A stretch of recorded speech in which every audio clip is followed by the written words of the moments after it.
Selamat berjumpa kembali di Ngulik Alkitab, sahabat. Sebuah program yang menjadi sarana bagi kita untuk belajar dan mendalami kitab suci yang ditulis ribuan tahun lampau jaraknya dari kita dan melihat apa yang menjadi relevansinya dalam kehidupan kita sehari-hari di masa kini. Saya Pendeta Mestika Hulu.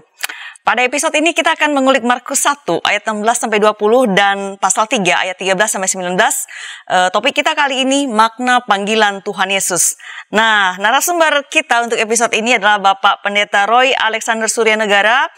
Beliau ada di Perth dan seorang pendeta GKI dan basis pelayanan GKI Perth. Halo Pak Roy, apa kabar di Perth di tahun yang baru ini? Selamat tahun baru, baik. Kabar di sini semoga juga di sana baik semua. Baik, kita semua di sini baik dan puji Tuhan semua berjalan dan baik juga.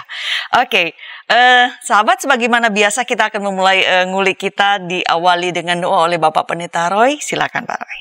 Mari kita berdoa. Puji dan syukur kami panjatkan kepadamu Tuhan, kalau kami masih boleh merasakan kebaikan Tuhan juga di tahun yang baru ini. Bapa, biarlah penyertaan-Mu, tuntunan-Mu selalu boleh kami sadari, agar kami bisa berjalan bersama Engkau, mendengarkan panggilan-Mu, seperti firman Tuhan yang bersama akan kami baca dan renungkan. Biarlah hati kami menjadi tanah yang subur, menyambut kebenaran firman-Mu. Di dalam Kristus Yesus Tuhan Juru Selamat kami berdoa. Amin. Amin. Baik, saya akan bacakan teks kita Markus 1 ayat 16-20 dan pasal 3 ayat 13-19. Silakan para sahabat baik menyimak yang saya bacakan atau memperhatikan Alkitab yang mungkin saat ini ada di tangan para sahabat. Markus 1 16-20. Ketika Yesus sedang berjalan menyusur danau Galilea, ia melihat Simon dan Andreas, saudara Simon. Mereka sedang menebarkan jala di danau sebab mereka penjala ikan. Yesus berkata kepada mereka, "Mari, ikutlah aku dan kamu akan kujadikan penjala manusia." Lalu mereka pun meninggalkan jalannya dan mengikuti dia. Dan setelah Yesus meneruskan perjalanannya sedikit lagi, dilihatnya Yakobus, anak-anak Zebedeus, dan Yohanes saudaranya sedang membereskan jala di dalam perahu.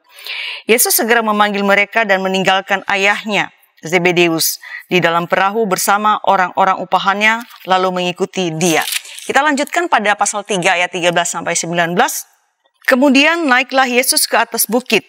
Ia memanggil orang-orang yang dikehendakinya dan mereka pun datang kepadanya. Ia menetapkan 12 orang untuk menyertai dia dan untuk diutusnya memberitakan Injil. Dan diberinya kuasa untuk mengusir setan. Ke-12 orang yang ditetapkannya itu ialah Simon yang diberinya nama Petrus, Yakobus anak Zebedeus dan Yohanes saudara Yakobus yang keduanya diberinya nama Boanerges yang berarti anak-anak guru. Selanjutnya Andreas, Filipus, Bartolomeus, Matius, Thomas, Yakobus anak Alfeus, Tadeus, Simon orang Zelot dan Yudas Iskariot yang mengkhianati dia. Nah, itulah teks yang akan kita ulik pada episode ini. Langsung saja ke Pak Pendeta Roy yang terhubung bersama kita via Zoom yang ada di Perth sana. Kalau kita memperhatikan Markus nih Pak Roy dan para pemirsa sekalian, setelah menyajikan dua peristiwa penting, ada pencobaan di padang gurun, kita bisa lihat di dalam pasal 1 ayat 12-13, penangkapan Yohanes Pembaptis dalam pasal 1 ayat 14-15, sebagai sebuah kilasan. Kenapa saya sebut begitu? Hanya masing-masing 2 ayat, padahal peristiwa ini cukup penting begitu ya. Nah, penginjil Markus kemudian menarasikan bahwa Tuhan Yesus ini berjalan di ayat 20 di ayat 16 tadi, berjalan menyusur danau Galilea dan melihat beberapa pemuda yang menjadi nelayan. Saya mengira pemuda ya, saya juga nggak tahu persis ya, tapi saya mengira begitu. Kemudian setelah melihat mereka, ia memanggil mereka menjadi muridnya. Nah, pertanyaan saya pendek saja Pak Roy. Sesederhana itukah pemanggilan menjadi murid? Iya, Tika. Memang kalau kita membaca, kayaknya enak banget ya. Tuhan Yesus lagi jalan, menyusuri danau, lalu dia melihat dua orang, lalu dia panggil gitu. Kayaknya tembak langsung, ayo ikut aku. Lalu mereka langsung berjalan meninggalkan. Sepertinya belum kenal, belum apa, dipanggil langsung jalan. Tetapi realitanya nggak sesederhana itu, ya. Kita pengennya segampang itu. Andai cari guru sekolah minggu, cari penatua di gereja tuh kayak gitu ya, tinggal panggil, langsung yes, lalu ikut. Tetapi ada sesuatu yang perlu kita sadari. yang memang bukan kita, tidak tertulis secara gamblang di sini. Ini bukanlah pertemuan perdana Tuhan Yesus dengan mereka. Jadi mereka bukan baru kali ini bertemu dengan Tuhan Yesus. Kalau kita baca dalam Injil Yohanes 1 ayat 35 sampai 51, kita akan menemukan keterangan bahwa Andreas, Simon Petrus, mereka ini telah bertemu dengan Tuhan Yesus. Nah, mereka ini masuk ke dalam kumpulan orang-orang yang sebelumnya telah mendengar tentang Sang Mesias dari kesaksian Yohanes Pembaptis. Nah, di dalam Yohanes 1 itu digambarkan bagaimana mereka bertemu, diperkenalkan, dan mendengarkan pengajaran Tuhan Yesus, sehingga mereka menjadi percaya kepada Dia. Jadi, ketika Tuhan Yesus memanggil mereka di tepian Danau Galilea itu, mereka sudah tahu siapa Yesus. Mereka percaya Dialah Sang Mesias itu. Dan mereka sudah memanggil Yesus dengan sebuah gelar Rabi atau guru. Itu dia. Baik.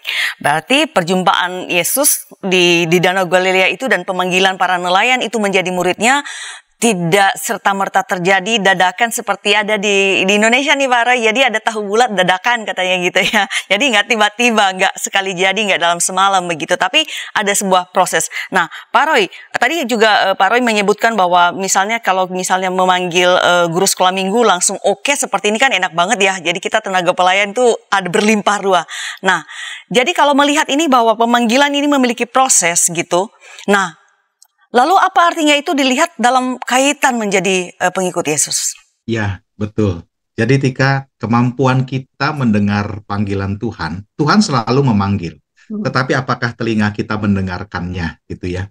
Nah, kemampuan kita mendengar panggilan Tuhan dan rasa keterpanggilan kita. Jadi kadang udah dipanggil, belum tentu rasa terpanggilnya itu ada.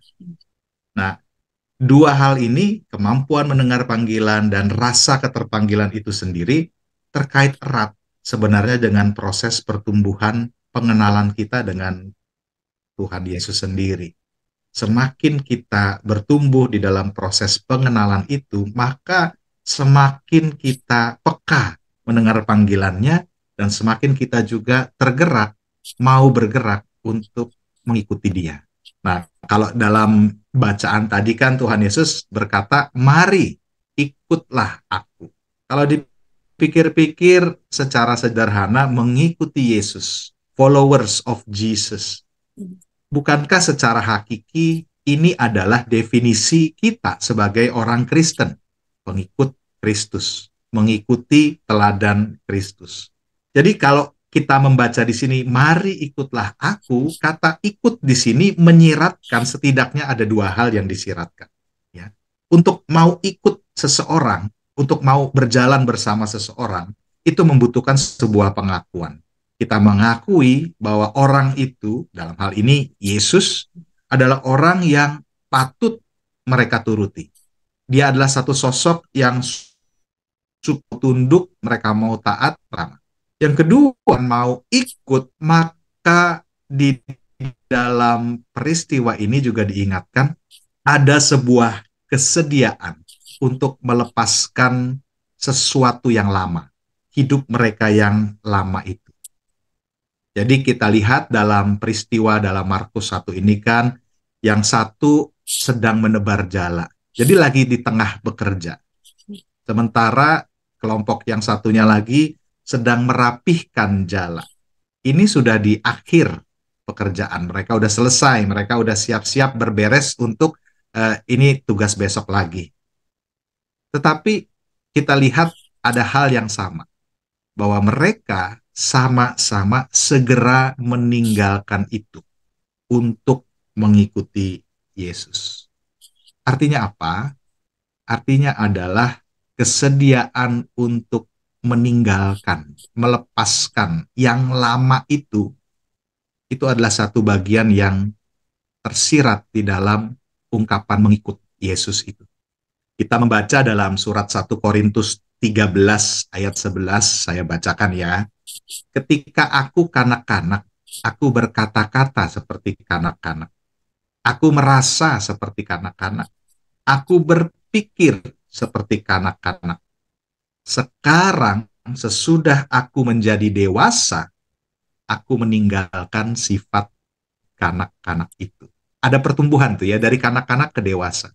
Mengikuti Yesus dalam proses pengenalan kita yang bertumbuh kepada Tuhan, itu ditandai, pertumbuhan ditandai tidak hanya dengan apa yang Anda tambahkan ya, dalam hidup Anda. Tambah pinter, tambah gede, tambah sejahtera. Seringkali itu yang menjadi ciri atau indikator pertumbuhan. Tetapi bukan hanya itu. Pertumbuhan juga ditandai dengan kesadaran untuk mampu meninggalkan apa yang harus Anda tinggalkan. Menanggalkan apa yang harus Anda tanggalkan. Ada kalanya ketika kita remaja, kita senang gaya pakaian seperti ini ya, model penampilan seperti ini. Tapi di usia tertentu Anda menyadari udah nggak pantas lagi ya, udah nggak cocok, this is not me, orang bilang. Atau kata-kata, saya ingat waktu kita SMA di sekolah itu kalau ngata-ngatain temen tuh sadisnya luar biasa gitu ya. Saya baru ketemu temen SMA, ngobrol-ngobrol mengenang dulu ngapain aja gitu bercandanya. Saya baru sadar gitu. Dulu kita ini jahat banget ya kalau bercanda. Ya, menyakitkan sekali gitu. Sekarang di usia yang seperti ini sadar gitu. Kok untuk ngomong bercanda seperti itu nggak bisa lagi ya. Itu udah lepas, itu udah kita tinggalkan. Kita sudah bertumbuh melalui hal-hal itu. Sikap, kebiasaan, cara berpikir, ada banyak hal yang ketika kita mengikuti Yesus, itu juga harus siap kita tinggalkan. Untuk mengikuti Yesus ada banyak hal atau yang harus kita tinggalkan. Apa saja yang akan kita tinggalkan? Kita lanjutkan setelah pesan-pesan berikut ini.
Sudah tidak asing lagi di kalangan penggiat dan penggemar musik gereja.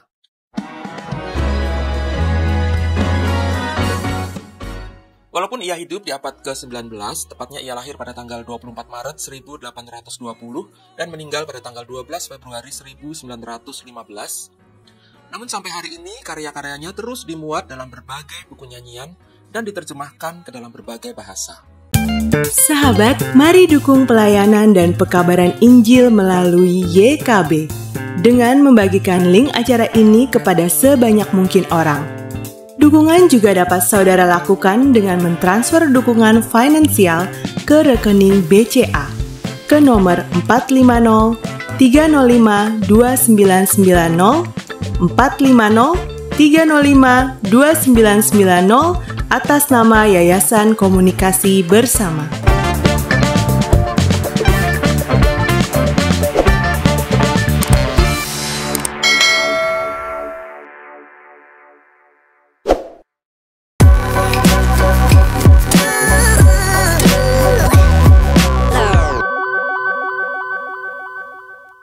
Terima kasih sahabat, masih bersama kami di Ngulik Alkitab bersama saya Pendeta Mestika Hulu dan narasumber kita Bapak Pendeta Roy Alexander Suryanegara yang terhubung bersama kita via Zoom dan beliau ada di Perth saat ini.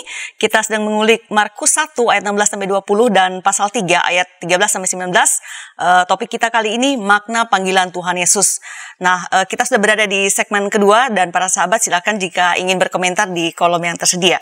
Tadi di segmen pertama Pak Roy sudah menjelaskan beberapa hal seputar panggilan ini, bahwa murid-murid yang dipanggil di tepi Danau Galilea itu tidak terjadi begitu saja seperti kalau di Jakarta misalnya seperti tahu bulat dadakan begitu maksudnya ya. Ada proses di sana. Nah, kemudian Pak Pendeta Roy tadi juga sudah menyinggung sedikit, menjelaskan sedikit bahwa dalam mengikut Yesus ini para murid harus meninggalkan sesuatu. Nah, tadi di penghujung segmen pertama saya katakan apa yang ditinggalkan. Nah, Pak Roy, kembali ke Pak Roy ini sekarang nih. Para murid harus menanggalkan atau melepaskan. Saya pikirkan yang harus dilepaskan itu bukan sekadar jala begitu yang sedang mereka beresi begitu ya, atau peralatan-peralatan menjala ikan begitu. Tapi lebih sesuatu yang lebih penting lagi, values atau belief system yang sudah mereka miliki sejak mereka lahir, diajarkan oleh orang tua, keluarga, masyarakat mereka. Nah, dan itu harus dilepaskan supaya panggilan Yesus itu bisa masuk ya, bisa diterima. Nah, saya berpikir begini Pak Roy, melepaskan yang kita sudah tahu dari kecil itu, didikan dari kecil, values yang kita miliki dari kecil itu kan nggak mudah Pak Roy. Jadi haruskah melepaskan itu dan mengapa begitu Pak Roy? Ya, seperti kalau kita bangun rumah atau merenovasi rumah ya. Kita kan bukan cuma tambahin barang-barang baru gitu ya, bukan cuma disemen ulang, bukan cuma dicat ulang gitu ya. Ada kalanya, ada bagian-bagian dari rumah lama yang harus kita bongkar ya. Jadi bukan cuma dibangun aja ditambahkan, tapi ada kalanya ada yang harus kita robohkan, ada yang harus kita buang. Patokannya apa? Yang nggak sesuai dengan rancangan, yang nggak sesuai dengan desain yang dikehendaki, itu yang dibuang. Ya. Jadi kalau dibilang susah atau ini kan udah dari dulu, nah itu bukan alasan untuk tidak membuangnya. Patokannya adalah apakah sesuai dengan desain yang dikehendaki, gitu kan. Kalau kita pengen membangun ke arah yang bentuknya kotak, maka yang tadinya segitiga ada bagian yang harus dibuang pasti supaya itu menjadi kotak. Ya. Nah demikian juga di dalam bicara tentang pertumbuhan menjadi pengikut Yesus, menjawab panggilan Tuhan. Kita melihat panggilan Tuhan ini sebuah panggilan yang mengubah kehidupan. A life-changing journey. Ya. Karena Tuhan bilang, dari penjala ikan menjadi penjala manusia. Ya. Jadi bukannya berarti mereka nanti lempar-lempar jala atau jaring ke orang-orang di tengah pasar, diseret, bukan begitu kan maksudnya. Ini kan sebuah kiasan ya, yang mau mengatakan kepada kita, ini bukan sekedar ya udah kamu tinggalin pekerjaan yang sekarang lalu pindah ke pekerjaan yang baru gitu. Tapi Tuhan sedang bilang dari karya kehidupanmu yang selama ini adalah untuk sekedar cari makan ya. Menjala ikan itu maksudnya kan cari makan, cari penghidupan mereka ya buat mereka. Ini menjadi sebuah karya yang memberkati manusia. Itulah maksud dari kata menjadi penjala manusia. Karena kalau sekedar pindah kerjaan gitu ya, lalu orang kadang, oh saya mau mengikut Yesus, saya mau jadi pengikut Kristus. Lalu banyak orang bilang pelayanan, Tuhan. Lalu banyak orang dokter jadi pendeta, guru jadi pendeta, insinyur jadi pendeta, bankir jadi pendeta. Ujung-ujungnya pendeta jadi apa? Pendeta jadi banyak ya, Bapak Ibu. Tetapi kita kan artinya apa? Ini kan jokes ya. Mau mengatakan bahwa pelayanan bukan sekedar soal ganti jabatannya gitu kan, dari jabatan-jabatan yang lain-lain kemudian menjadi jabatan-jabatan yang di dalam gereja, bukan. Tapi bicara soal dampaknya ya, dampaknya apa yang Anda kerjakan, apakah itu menjala manusia dalam profesi Anda, apakah itu menjadi berkat buat kehidupan umat manusia ya. Jadi memberkati manusia di bidang apapun Anda melayani. Ini yang dirubah nih. Jadi maksudnya ini yang didekonstruk ya. Kalau sebelumnya terarah pada diri sendiri, cari makan, cari ikan buat saya makan, buat keluarga saya. Kali ini yang diubah adalah dari sekedar untuk terarah pada diri saya, tetapi menjadi memberkati, memberkati umat manusia. Jadi, jadilah dokter yang menjadi berkat, jadilah polisi yang jadi berkat, politisi yang menjadi berkat. Dimanapun Anda berkarya, Anda bisa menjadi penjala manusia. Itulah mengikuti Yesus. Ya. Menjadi penjala manusia bukan sekedar cari ikan untuk makan. Jadi nggak harus jadi pendeta ya untuk menjadi berkat atau untuk bisa menjawab panggilan Tuhan, itu harus di dalam struktur gereja, begitu baru disebut sebagai ini dia nih pelayan, bukan begitu ya maksudnya ya Pak Roy ya? Iya dong, kan butuh juga ini presenter ngulik Alkitab, butuh juga yang main gitar, butuh gitu juga ya? yang edit komputer. Oke, baik. Mari kita lanjutkan ulikan kita ya. Tadi sudah Pak Pendeta Roy menjelaskan begitu bahwa ada proses pemanggilan, kemudian ada harus ditinggalkan, perubahan hidup life changing, dan dampaknya itu yang paling penting sebenarnya, dampak yang dihasilkan. Nah, Pak Roy, sebelum mengajukan pertanyaan ke Pak Roy, catatan saya ada begini. Banyak orang, berdasarkan Markus tentu saja ya, banyak orang menyaksikan tindakan Yesus. Dia melakukan penyembuhan, dia mengusir setan. Kita bisa lihat itu dalam pasal 3 ayat 1-5 misalnya. Melihat keajaiban yang dilakukannya, tentu saja saya kira ya, kalau kita orang melakukan spektakuler, kita pengen menjadi followersnya begitu ya. Apalagi di era digital sekarang, kita buru-buru kita follow gitu, entah di Instagram atau misalnya di Facebook begitu ya.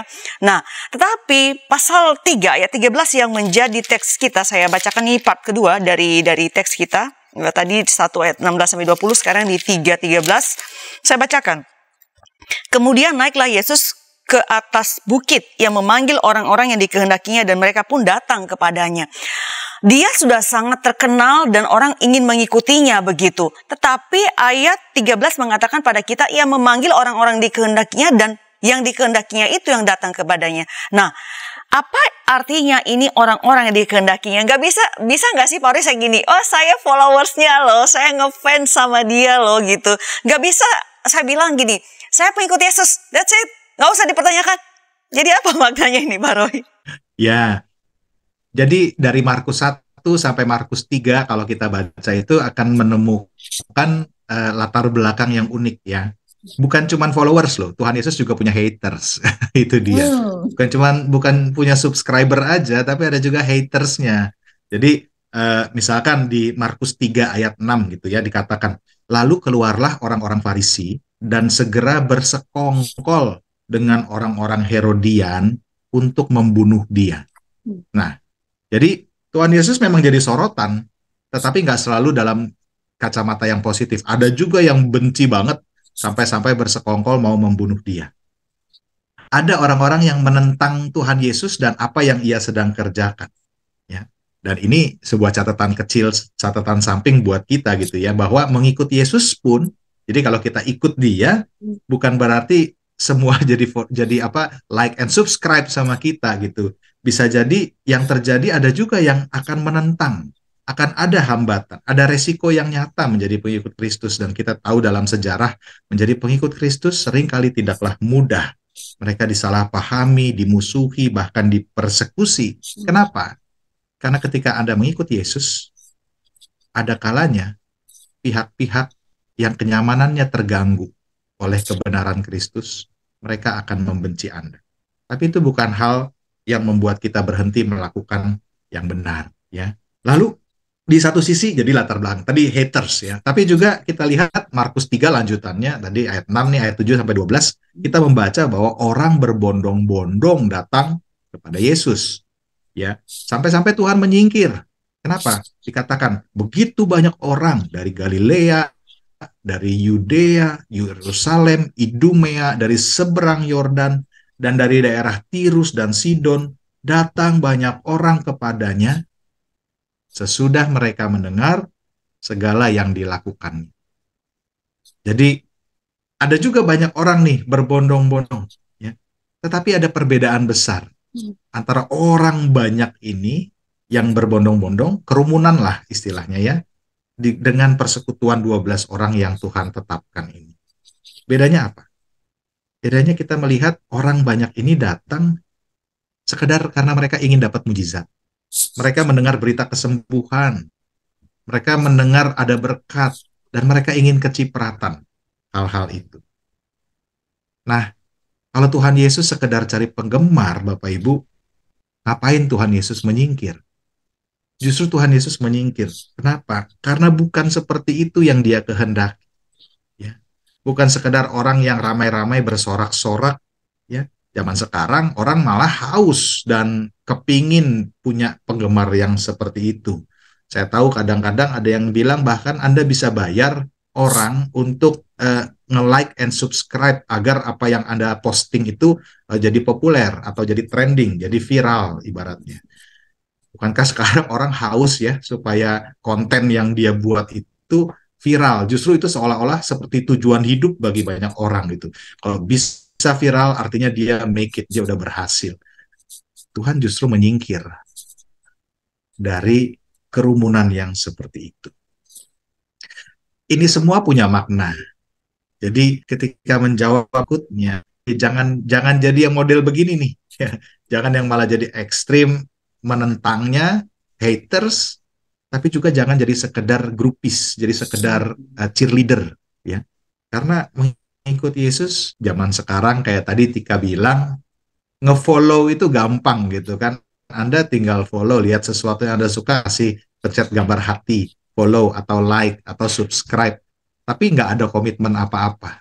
Nah, ini yang nanti kita mau lihat lebih dalam. Baik, ya.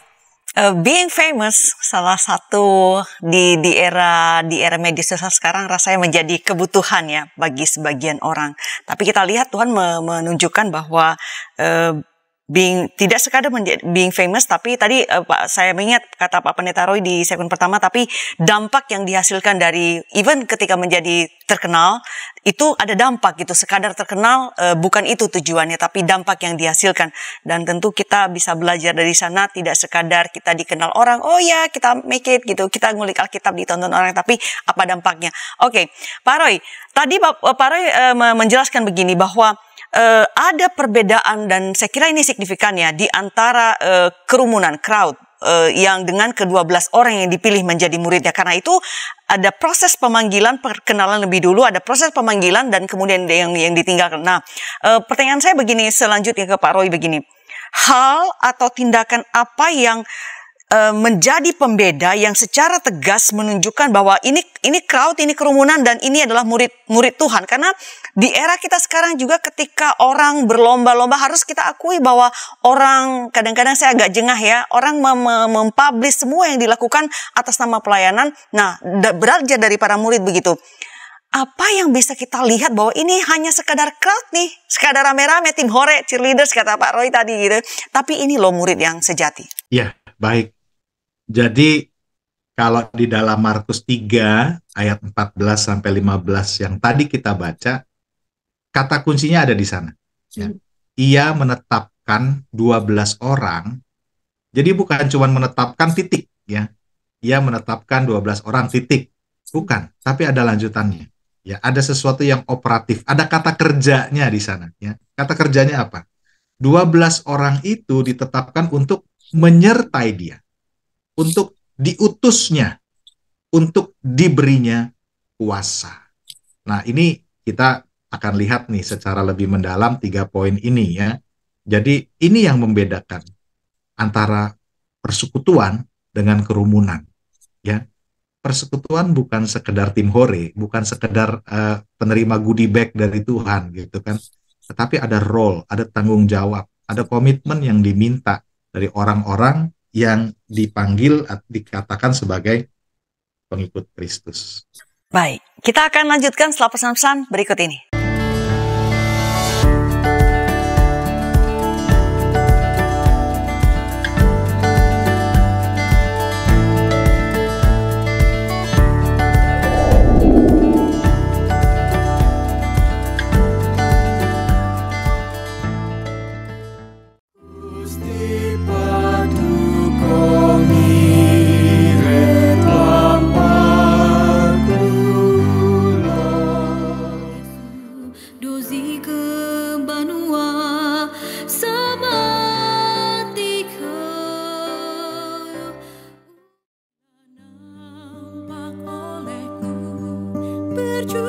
bintang di angkasa, setiamu Tuhanku mengharu hatiku.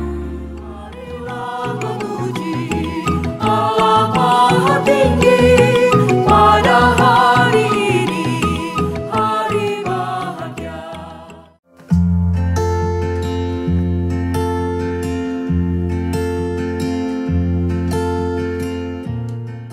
Tentu sudah tidak asing lagi di kalangan penggiat dan penggemar musik gereja.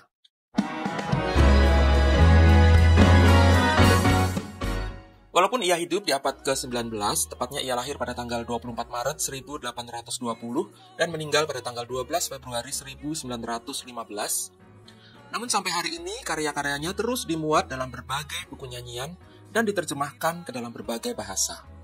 Sahabat, mari dukung pelayanan dan pekabaran Injil melalui YKB dengan membagikan link acara ini kepada sebanyak mungkin orang. Dukungan juga dapat saudara lakukan dengan mentransfer dukungan finansial ke rekening BCA ke nomor 450 305 2990 450 305 2990 atas nama Yayasan Komunikasi Bersama.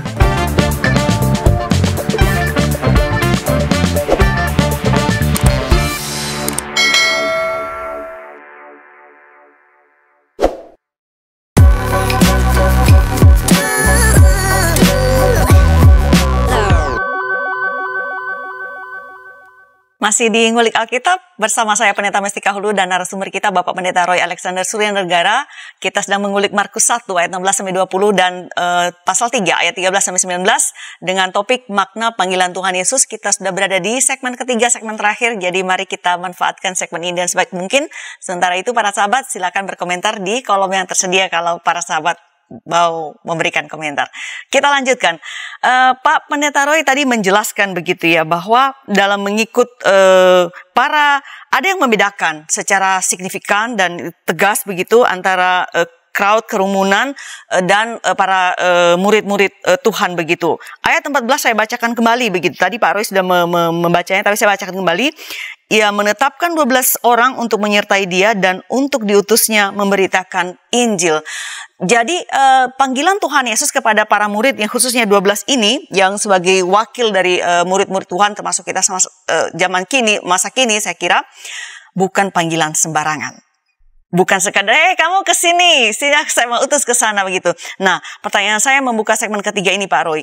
Mengapa panggilan Tuhan tidak bisa dipandang sembarangan begitu ya? Dan karena bukan panggilan sembarangan, apa konsekuensinya itu bagi kita yang dipanggil, bagi kita yang mendaku diri, aku murid Kristus? Ya, jadi kita semua pasti tahu ya, bahwa Tuhan Yesus juga berkata, kamu adalah garam dunia, kamu adalah terang dunia. Ngomong garam, ngomong terang, ini semua kan bicara tentang memberi dampak ya, memberkati dunia, memberkati umat manusia. Nah, untuk sampai ke titik di mana kita boleh berdampak, Tuhan mengatakan tadi, dia menetapkan 12 murid itu untuk menyertai dia. Saya mau ajak kita melihat beberapa 3 poin ini, menyertai dia, diutusnya, dan diberinya kuasa. Jadi mengikut Yesus itu ada 3 bagian, 3 aspek yang berproses kita jalani juga. Ya, pertama-tama menyertai dia. Kita membaca Injil dan kita melihat 12 murid ini, mereka dengerin pengajarannya.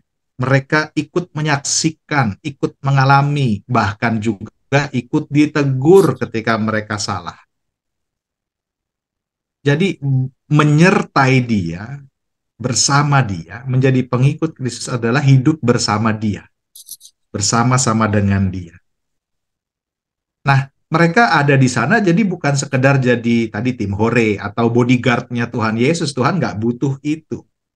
Tetapi berjalan bersama itu Tuhan Yesus jadikan sebuah proses pembelajaran. Menikmati berjalan bersama itu, bagaimana mereka bertumbuh dari penjala ikan yang sebelumnya nggak punya pengalaman of ministry, yang nggak punya gambaran tentang apa yang harus mereka lakukan, tetapi dalam perjalanan hidupnya, dalam perjalanan karyanya kita lihat bagaimana mereka kemudian diubahkan, ya, dan sampai momen Pentakosta diberi kuasa dan mereka menjadi pengubah dunia. Nah, ini hanya bisa terjadi kalau kamu berjalan bersama Dia. Ya. Ini beli merek lalu mereka bisa ngapa-ngapain sesuka-sukanya. Enggak, mereka harus berjalan bersama Tuhan Yesus. Ini kan proses pembelajaran yang sampai sekarang sebenarnya masih diterapkan di berbagai profesi, ya. Kalau di kedokteran misalnya, ada proses di mana sang dokter, calon dokter itu akan menempuh masa-masa koas, atau ketika orang menjadi spesialis dia menempuh masa-masa residensi di mana dia akan bersama dengan sang gurunya, ya, melihat, belajar, kasih masukan, tapi berproses belajarnya dengan berjalan bersama. Kalau di negara-negara tertentu ada sistem untuk untuk dapat SIM mobil itu, orang nggak cuma langsung belajar sendiri, tes, ujian, lulus, enggak. Tapi walaupun dia udah lulus ujian, ada periode setahun pertama itu dia hanya boleh pakai SIM-nya itu ditempelkan huruf L. Jadi mobilnya ditempelin stiker huruf L, artinya learners. Nah, kalau orang masih pakai L ini nggak boleh nyetir sendirian. Dia nyetir, tapi nggak boleh sendirian. Harus ada gurunya, ya, mentornya di sampingnya. Kalau dia nyetir sendirian, dia akan ditangkap. Nanti kalau udah selesai L setahun, terus ada lagi selama setahun berikutnya pakai P, ya, probation kalau nggak salah artinya. Nah, tapi maksudnya adalah dengan berjalan bersama ini ada pembelajaran, ada proses. Jadi Tuhan mau ketika Anda jadi muridnya, Anda stay with Him, ya, Anda berjalan bersama Dia, menyertai Dia sebagai proses pembelajaran. Nah, ketika kita sudah belajar, berjalan bersama, lalu Tuhan mengutus mereka untuk memberitakan Injil. Jadi belajar bukan cuma sekedar untuk nambahin knowledge aja, tapi ada sebuah role, ada peran, ada sebuah tanggung jawab yang Tuhan mau kasih. Mereka diutus memberitakan Injil, memberitakan kabar baik. Kenapa? Karena kita sadar di dunia ini ada banyak tawaran kabar baik yang berbeda, ya. Di tengah dunia kita competing dengan berbagai ide-ide bahwa kabar baik itu apa? Kabar baik itu naik gaji, kabar baik itu naik pangkat, kabar baik itu dapat 1 million view, kabar baik itu menang lotre. Tetapi ini kan semua masih di level cari ikan namanya, ya. Dan Tuhan mau ngingetin, ada kabar baik yang lebih dari itu, ya, di level cari jiwa. Nah, ini dia kabar baik yang datang dalam Injil, bahwa di dalam Yesus ada keselamatan. Nah, lalu ini dia yang terakhir, diberinya kuasa. Dalam Injil kita melihat Tuhan selalu berjanji, kamu akan kuberi kuasa. Dan di dalam momen Pentakosta kita melihat itu digenapi, para murid mendapat kuasa. Tetapi bagi kita juga belajar bahwa ketika kita berjalan bersama Dia, ketika kita siap menjalankan pengutusannya, maka Ia pun memperlengkapi, memampukan kita, ya. Di dalam mengikut Kristus, Ia memampukan, Ia memberi kuasa. Banyak orang merasa terpanggil sih, tapi nggak pede, ya, karena saya kurang pengalaman, saya kurang talenta, saya kurang mampu. Di sini Tuhan ingetin, ini murid-murid nih siapa sih mereka? Ya, nggak punya background, ya, sekolah Alkitab juga enggak. Mereka ini nelayan, ya. Skill mereka sama sekali berbeda dengan apa yang mereka Tuhan mintakan kepada mereka. Tapi lewat proses berjalan bersama, kesadaran akan untuk apa mereka diutus, kita lihat Tuhan memperlengkapi mereka untuk pelayanan itu. Dan ini juga harus menjadi sebuah keyakinan kita. Tuhan memperlengkapi kita yang bersedia memberi diri untuk melayani Dia. Oke, baik. Topik kita kali ini adalah makna panggilan Tuhan Yesus. Dan kita sudah hampir di penghujung episode kali ini. Nah, Pak Roy, kita ini dan para sahabat sekalian, kita kan masih baru memasuki tahun baru 2023 nih. Dan topik kita adalah makna panggilan Tuhan Yesus. Seingat saya tidak tahu para sahabat bagaimana, sudah bikin resolusi apa begitu ya di tahun yang baru ini. Nah, Kita coba lihat nih Pak Roy, dan saya meminta Pak Roy apa yang menjadi pesan bagi kita yang mendengarkan teks ini saat ini, dan khususnya untuk para pemirsa begitu ya.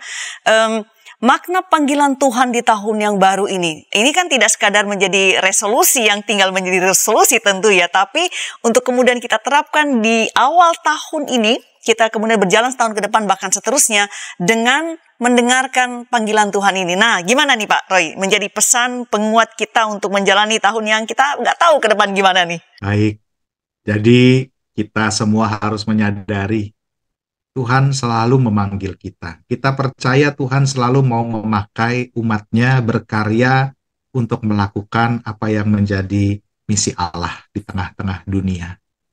Yang perlu kita perbaiki adalah bagian kepekaan mendengarnya. Ya. Apakah kita bersedia mendengar panggilan Tuhan itu?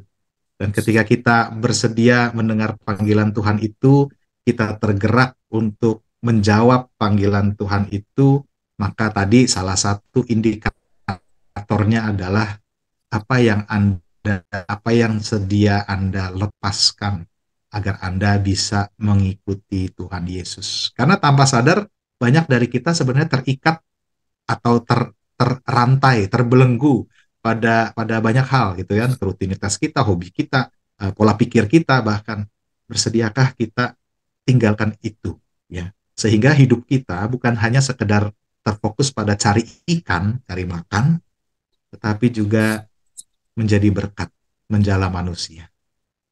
Nah, jalanilah proses ini sepanjang perjalanan kita bersama Dia, maka kita juga bertumbuh agar kita mampu menjalankan pengutusannya di dalam kuasa dari Tuhan.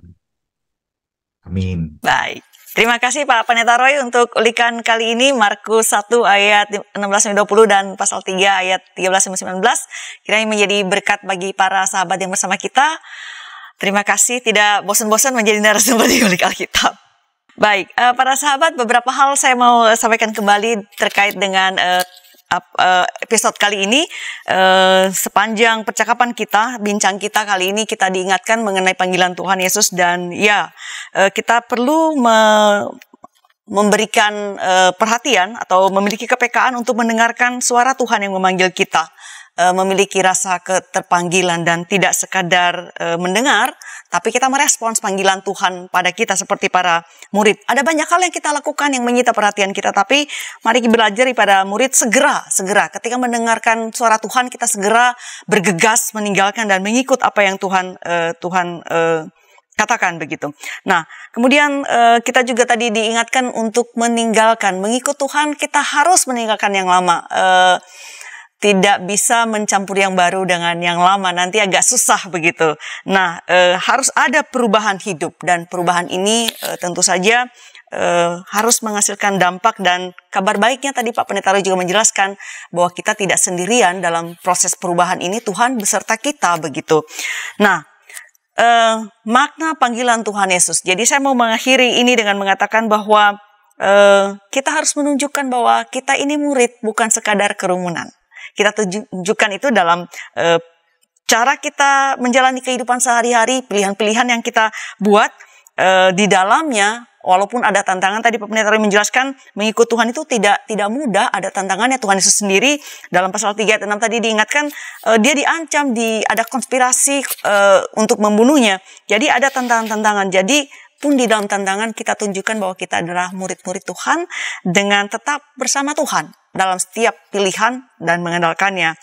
Tentu saja kita berada di tahun yang baru, dan kiranya ini menjadi panggilan kita juga untuk menjalani tahun ini dengan tetap mengandalkan Tuhan. Kita tidak tahu apa yang ada di depan, tapi kita mau percaya Tuhan memimpin langkah kita, Tuhan beserta dengan kita, dan itu boleh menguatkan kita melanjutkan hidup kita. Tuntas sudah jumpa kita dalam episode kali ini, kiranya menjadi berkat bagi kita semua. Terima kasih dukungan para sahabat, baik dengan memberikan like, membagikan link ini kepada banyak orang, dan atau di media sosial para sahabat, dan tentu saja jangan lupa untuk melakukan subscribe. Sampai jumpa di episode yang akan datang. Kita akhiri dengan doa dari Bapak Pendeta Roy. Silakan Pak Roy. Mari kita berdoa. Puji dan syukur kami panjatkan kepadamu ya Tuhan Allah yang hidup, Bapa yang baik. Ajar kami Bapa di tahun ini semakin peka mendengar panggilan-Mu, dan hati kami punya keterpanggilan untuk mengikut Engkau, berjalan bersama-Mu, menjalankan pengutusan-Mu, dan merasakan kuasa-Mu bekerja di dalam kehidupan kami. Terima kasih untuk berkat firman-Mu yang lewat keterbatasan dan ketidaksempurnaan manusia, kami memprosesnya, tetapi kami percaya Roh Kudus yang memampukan dan menjadikan semua ini berkat untuk kehidupan kami. Terima kasih Bapa untuk kehidupan ini, biarlah kami jelang di tahun yang baru ini dengan lebih baik lagi boleh menjadi pelaku firman-Mu. Dalam Kristus Yesus kami berdoa. Amin. Amin. Sahabat, mari dukung pelayanan dan pekabaran Injil melalui YKB dengan membagikan link acara ini kepada sebanyak mungkin orang. Dukungan juga dapat saudara lakukan dengan mentransfer dukungan finansial ke rekening BCA ke nomor 450 305 2990 450 305 2990 atas nama Yayasan Komunikasi Bersama.